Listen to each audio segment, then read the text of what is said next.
Muy buenas tardes. Este es un video de presentación sobre psicología y pedagogía de la materia psicogénesis y aprendizaje significativo, guiado por la docente Ana del Régimo Cervantes Herrera. Mi nombre es Fran Edison Arias, estudiante del doctorado en Ciencias de la Educación. En esta presentación vamos a hablar de psicología y pedagogía de Jean Piaget, quien es uno de los autores referentes en educación. Él fue uno de los primeros, si no el primero, en hablar sobre las diferentes etapas de desarrollo cognitivo del niño. Cosa importante que tenemos que tener en cuenta las personas que nos dedicamos a la enseñanza. Pues si tenemos en cuenta cada una de estas etapas, asimismo vamos a tener en cuenta cómo es que le vamos a enseñar y qué es lo que él va a aprender. Es a través de los estudios de Piaget que se empieza a cambiar el paradigma en la educación.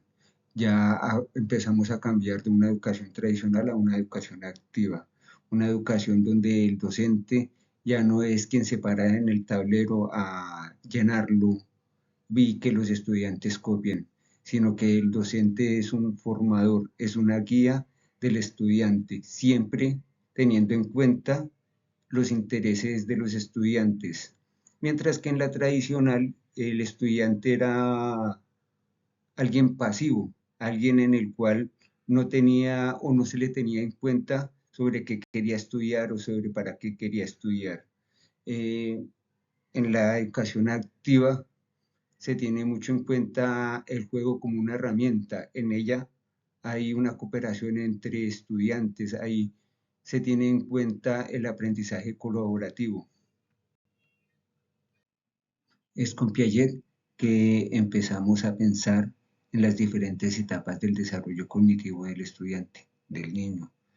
Piaget nos habla de 4 etapas o de 4 estadios: el sensomotor, el prenatal, operaciones concretas y operaciones formales. Cada una de estas etapas se da en diferentes edades del niño. Por ejemplo, el sensomotor se da aproximadamente desde los 0 hasta los 2 años, en el cual el niño explora el mundo a través de los sentidos. Etapa primordial en la que el gateo o las cosas que vaya a ir cogiendo el niño hacen parte de su vida. De ahí, de los 2 a los 7 años, está el preoperacional, el cual el niño empieza a tener un pensamiento simbólico. De los 7 a los 11 años, el estudiante, el niño, empieza a pensar en operaciones concretas basado este razonamiento en la experiencia directa que tiene con el mundo que lo rodea. Piaget nos dice que después de este pensamiento, de este desarrollo cognitivo, ya después de los 11 años empieza a hacer operaciones formales, o sea, a desarrollar la lógica abstracta.